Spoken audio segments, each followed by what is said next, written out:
Hey, welcome back to the channel, and we are back with another rack store pickup. And today I was able to find a high-end designer fragrance that you rarely see at your rack stores. In all fairness, I have seen this one pop up a couple times now. However, it was for really the OG and not the special edition. So I wanted to grab the special edition for that reason. But on the other side, I have a really fantastic clone of this fragrance that I've talked about on the channel before. So I want to compare the two. I want to see if this high-end designer is actually worth the price they're asking, or is the clone as good as the original? So the fragrances we are talking about today, what I was able to find at TJ Maxx is Paco Rabanne's Phantom Legion.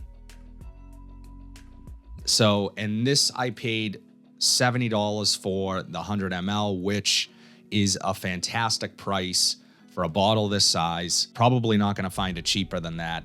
If you do, let me know in the comment section down below. I will link it. This scent gets absolutely hammered on Fragrantica. People do not like this fragrance. However, I really like the clone of this. I have not smelled them next to each other. So the clone that I'm talking about is Fawa from Nusik. And I've talked about this on the channel before. This was sent to me kindly by the people over at Maison d'Arabia, and you can get this for around $30. I do have a discount code for them. This scent is awesome. So if it smells anything like this, then this is a great scent, and I completely disagree with what people rate this on Fragrantica. So I'm going to try them next to each other and see which one I like more, and let you guys know if the clone outshines the original. Let's get into it. So just personal taste, I know a lot of people aren't a fan of this bottle. I actually like the bottle. I think it's pretty cool, and I do like the addition of this camo print. I don't know. I just think that looks kind of cool. I know it's a little bit cheesy. It's a robot, whatever.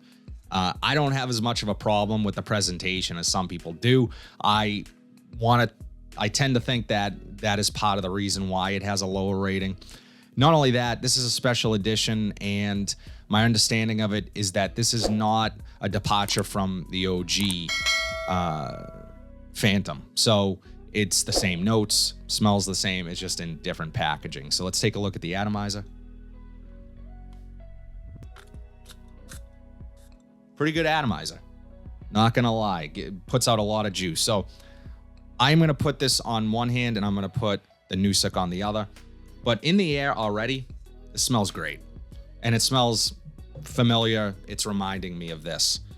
I'm curious to see which one I like more and how different they actually are. This room smells good right now.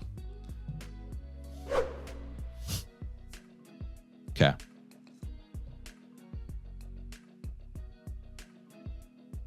Really smooth.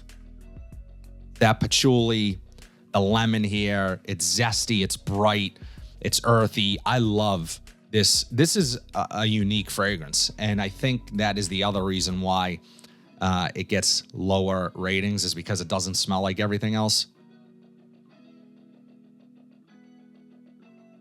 Okay, so the Nusik is really nice as well. It's definitely more citrusy on first spray.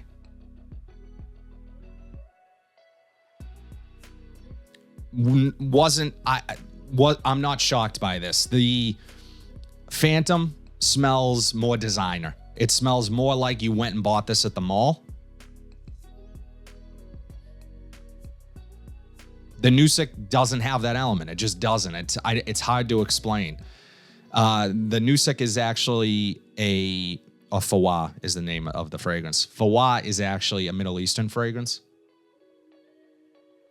But it has that same zesty, lemony, earthy patchouli element to it that the Phantom does.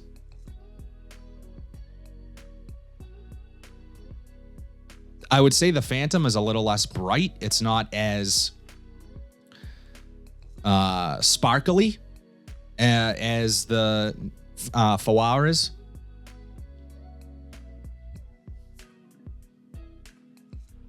I mean, if I'm being completely honest, on opening alone, yes, the Phantom is a bit more refined in some ways. But again, it's a little safer, and it's not as bold, I guess, for lack of a better term.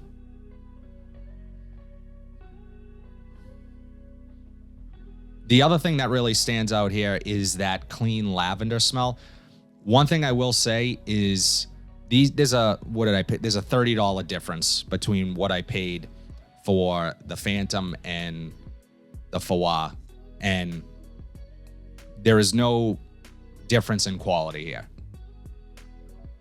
When I say that the Phantom is a bit more refined, it's all I mean by that is that it's, again, has that designer element to it. It's a little smoother, but it doesn't smell more expensive. This doesn't smell cheap. The Foie doesn't smell cheap. So honestly, right now, I'm liking the Foie a bit more. It stands out to me more. I really like that effervescence that it has that I'm just not getting from the Phantom. And as they dry down, they're getting closer and closer. One thing with the Phantom is it smells a bit cleaner to me. And with it smelling a bit cleaner to me, it smells a little more generic to me. But it's really good. The Phantom is really good. One point it has over the Foie is its smoothness. It is smoother than the Foie for sure. But the Foie is, again, as it settles a bit, getting a little bit smoother. You're getting some more of that earthy vetiver coming through. It's sort of rounding out this fragrance in both situations here. In both of these, there's a slight sweetness coming, and it's just ever so slight fruitiness probably coming from the apple note. What's really gonna make me determine whether or not one is better over the other is probably its overall performance. And I hate putting it on just performance, but as these dry down, they're getting really close. The Foie is starting to lose some of that sparkle that I mentioned on the initial spray, and the Phantom is kind of coming into its own. So it's kind of finding its identity and sitting there, if that makes any sense. So aside from that, the smell is very close. This is an evident clone of Phantom, without question. So you can't really go wrong for the $30, and I do have a discount code with them. I'm going to put that down below, but you can't really go wrong with the cologne, and you can't really go wrong with this. I mean, I think you need to like patchouli and earthy fragrances and something a little unique and different than what you might be used to. This is not a blue fragrance. This has a little bit of edge to it. What I find this to be good for would be something like going out at night. It's a little bit playful, but also mature enough that an older guy could wear this. So don't let this fool you. Don't let the sort of campy bottle, the robot thing throw you off.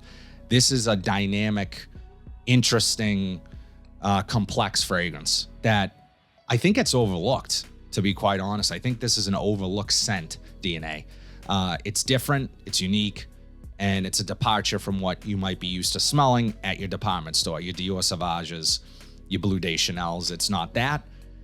It's an interesting fragrance, and I like it quite a bit. So I'd be curious to know what you guys think of this scent. As I always do, I'm going to wear it this week and talk about it a little bit more in depth in my weekly wears video, give you guys a better sense of overall projection, longevity. I'll probably wear this to a party I'm going to tomorrow. So yeah, stay tuned for that. Those videos drop every single Monday. So if you're not subscribed, be sure to do so. We are on the road to 10,000 subscribers. So thank you guys so much for that. If you like what you saw today, please be sure to like, comment, subscribe, share this video, hit that bell notification so you're updated whenever I upload new content.